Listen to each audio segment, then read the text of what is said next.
Hello students, आज हम शुरू करें अपने सेकंड क्लास चैप्टर फर्स्ट की। हमने चैप्टर फर्स्ट में पढ़ा जनन किसे कहते हैं। सजीव अपने समान संतति उत्पन्न करते हैं, ये प्रक्रिया जनन कहलाती है।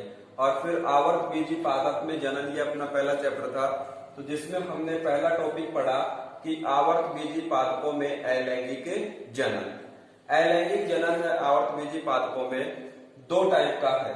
पहला टाइप जो अनिषेक बीजता और दूसरा टाइप है जो कायिक जनन या कायिक प्रवर्धन।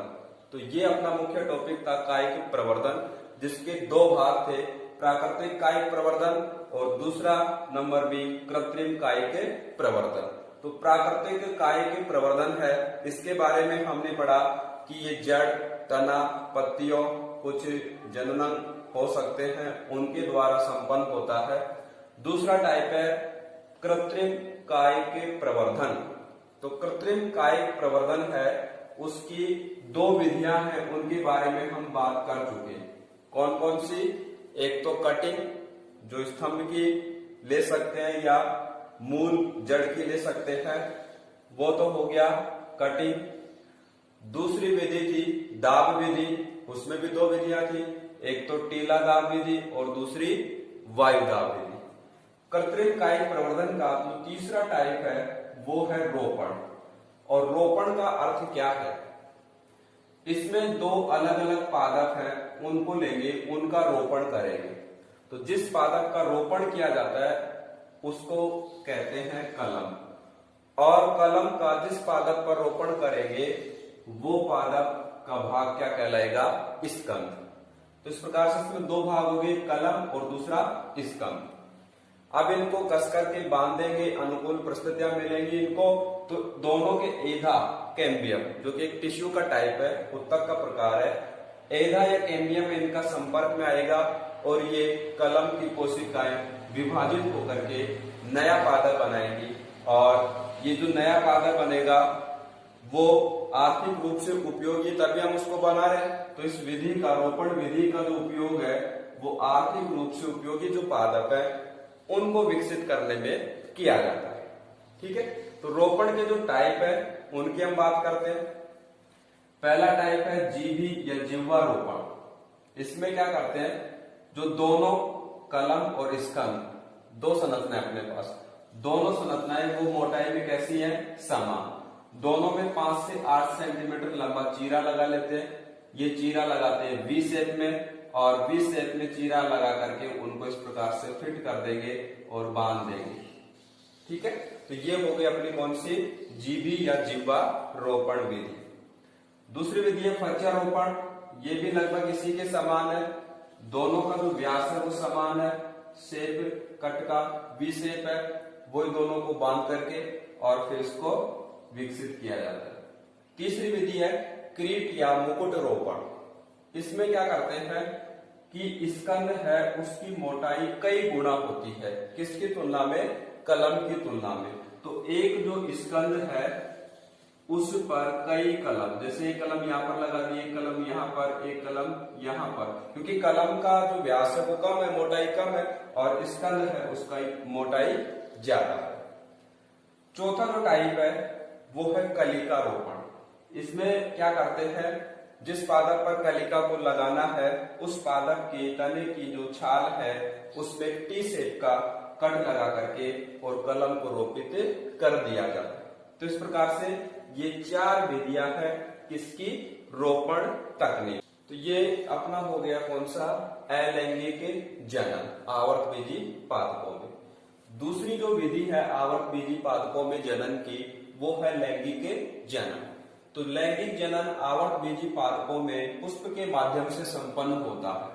पुष्प एक जनन संरचना कह सकते हैं हम आवर्त बीजी पादपों में। तो पुष्प क्या है? एक रूपांतरित प्रयोग है।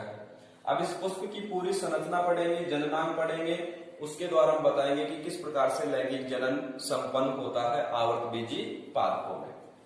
तो सबसे पहले हम बात करें पुष्प की संरचना की। तो पुष्प की संरचना में एक नीचे डंठल नुमा संरचना होती है जिसको हम बोलते हैं पुष्प व्रंत। पुष्प व्रंत का जो अग्र भाग है चौड़ा रहता है जिसको बोलते हैं हम पुष्पासन। पुष्पासन के अंदर एक संरचना है जिसको हम कहते हैं अंडाशय, फूली हुई संरचना कह सकते हैं। फिर अंडाशय है वो एक पतली नलिका से ऊपर की ओर जुड़ा हुआ है, वो कहलाती है वर्तिका। वर्तिका आगे जाकर के चौड़ा भाग बनाती है जिसको बोलते हैं वर्तिकाग्र। कुछ हरी संरचनाएं होती हैं पुष्प में सामान्यतः, उनको बोलते हैं बाह्य दल। कुछ रंगीन संरचनाएं होती हैं सामान्यतः, जरूर नहीं कि रंगीन ही हो, पर सामान्यतः रंगीन संरचनाएं होती हैं, उनको कहते हैं दल। तो एक पुष्प की हम बात करें तो एक पुष्प में सामान्यतः 4 चक्र होते हैं। तो जिस पुष्प में 4 चक्र होते हैं उस पुष्प को बोलते हैं पूर्ण पुष्प। जो उदाहरण है सरसों और मटर, पूर्ण पुष्प के उदाहरण। दूसरा बताएं अपूर्ण पुष्प, जिसमें 4 चक्र है, 4 चक्र में से कोई भी एक चक्र अनुपस्थित हो तो वो हो गया अपूर्ण पुष्प। जैसे उदाहरण है लौकी और पपीता। तो पुष्प की हम संरचना में बात करें तो बता रहे हैं कि कितने चक्र है, 4 चक्र है।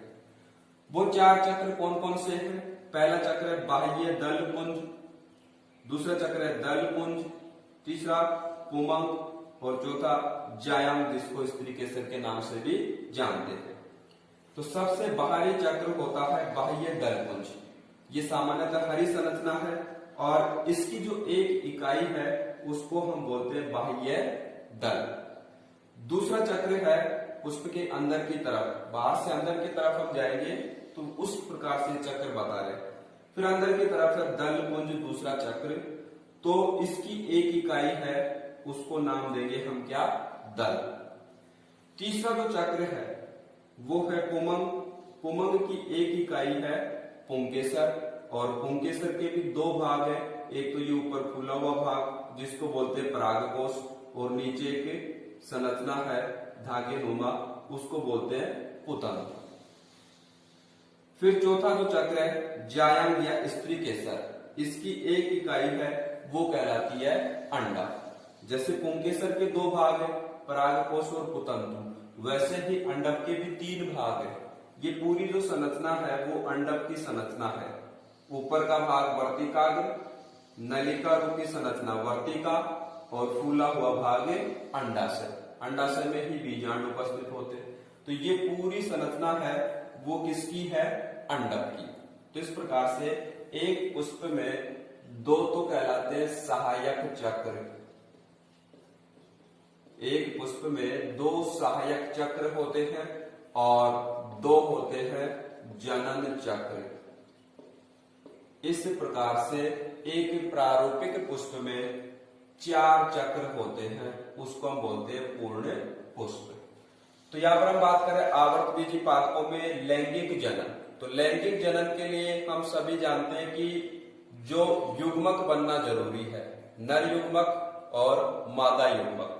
तो नर युग्मक है नर जनन संरचना में बनेंगे, मादा युग्मक है वो मादा जनन संरचना में बनेंगे, और इस प्रकार से ये जनन संरचना जो युग्मक है वो बनाएंगी, और युग्मक है उनका संलयन निषेचन होगा, उससे फिर आगे का ये जो प्रक्रम संपन्न होगा। तो इस प्रकार से आवर्तबीजी पादपों में लैंगिक जनन पूर्ण होता है।